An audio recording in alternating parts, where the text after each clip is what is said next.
Hey everybody, I have a video here for you today, and this is about the operations carried on in Giza in 1837, and I find a lot of what is written in here very fascinating because you kind of have an unfiltered view of what was found, and this is before Egyptology really took over as far as the information being put out from the Giza Plateau. And I was just skimming through here, and this gentleman has each place, each day documented where he explored.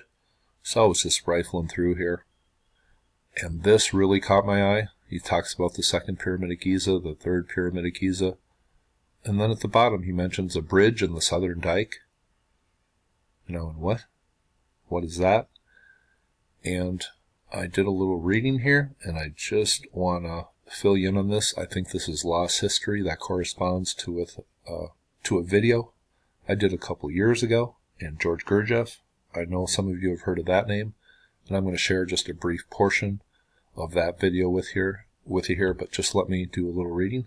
And here is a diagram of that bridge in Dyke found, what he says is kind of near the third pyramid.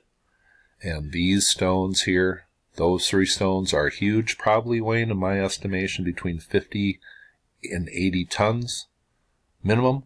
Something we would need a crane today to move. But this appears to be an ancient dike system, a bridge system, that corresponds with the building of the Sphinx and the Great Pyramid from that time period, which I believe is around 12,000 years ago. And that's just simply what the evidence tells me. I think that some structures in Egypt are very old, and the dynastic Egyptians were a legacy of something that went previous. But let me just read. The sand was cleared away under the bridge in the southern Dyke in order that it might be surveyed. It is evidently of great antiquity. The stones are remarkably large and without carving or inscription of any sort. Other bridges are also mentioned and may have been constructed in that part of the Dyke which formerly extended across the plain, but at present only one has been discovered. And he's referring to some other people who were doing excavations on Giza a couple decades before this. It says this dike is not a direct continuation of that near the third pyramid, which at first sight it appears to be. The whole plain to the foot of the mountains, from Saqqara to Abu Roush, seems to have been formerly under cultivation, but either from neglect of the ancient canals or from other causes, it is now covered with about 9 feet of sand. The whole desert has evidently encroached upon the valley of Egypt, particularly from the westward, and there was probably little or no sand on the mountains at Giza, nor upon the plain beneath, when the pyramids were erected. An abundant supply of water must have been required for their construction, and also for the use of the workmen employed upon them, and as it can now be found in many places within a few feet of the surface, the land might be reclaimed without any great difficulty.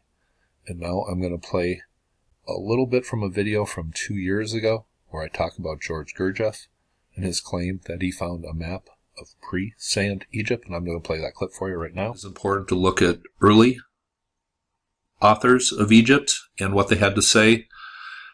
Today we have a rigorous collar that has been put around people's necks that have been investigating Egypt.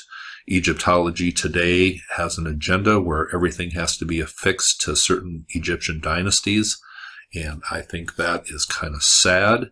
But one of the people that I found very interesting, and I'm going to leave a bunch of links below in case you want to investigate this further, is a man by the name of George Gurdjieff. Some of you may have heard of him, but this is what Gurdjieff says. In short, it says, when I realized that ancient wisdom had been handed down from generation to generation for thousands of years, and yet had reached our day almost unchanged, I regretted having begun too late to give the legends of antiquity the immense significance that I now understand that they really have.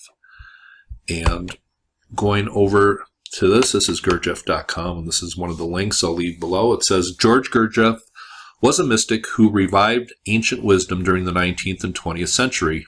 He lived between two ages, catching the tail end of the pre-industrial world and transporting its legacy into an era where mythology and symbology had all but died. It says, in his youth, Gurdjieff sensed that there had to exist knowledge that instructed man how to transcend himself. He sensed that knowledge had to be obtained by special effort. He arranged expeditions to exotic places in search of ancient teachings and eventually came upon a secret brotherhood. All we know about his days of apprenticeship is autobiographical, deliberately shrouded in mystique by its author. Nonetheless, when he appeared in Russia in 1910, he undoubtedly possessed a unique system of self-development. Gurdjieff claimed to have found, in his expeditions, a map of pre-sand Egypt. The supposed map was evidence of a civilization that had existed before what we know as dynastic Egypt, an advanced prehistoric culture responsible for humanity's subsequent wisdom. In those times, sand had not yet transformed northern Africa into what we now call the Sahara Desert, and the continent was the most thriving and civilized place on earth. Man was closer to the earth, to the heavens, and most importantly, to himself. So that was a little bit from my video on George Gurdjieff. It appears that the Egypt that we see today, the Giza that we see today, probably has no resemblance to what it looked like when the pyramids and the Sphinx were erected. This ancient bridge and dike, 9 feet under the sand, is probably a hint that this was not a desert location maybe 12,000 years ago. And that's what geology seems to suggest on the Sphinx as far as its age, and everything points to an Egypt that we do not know.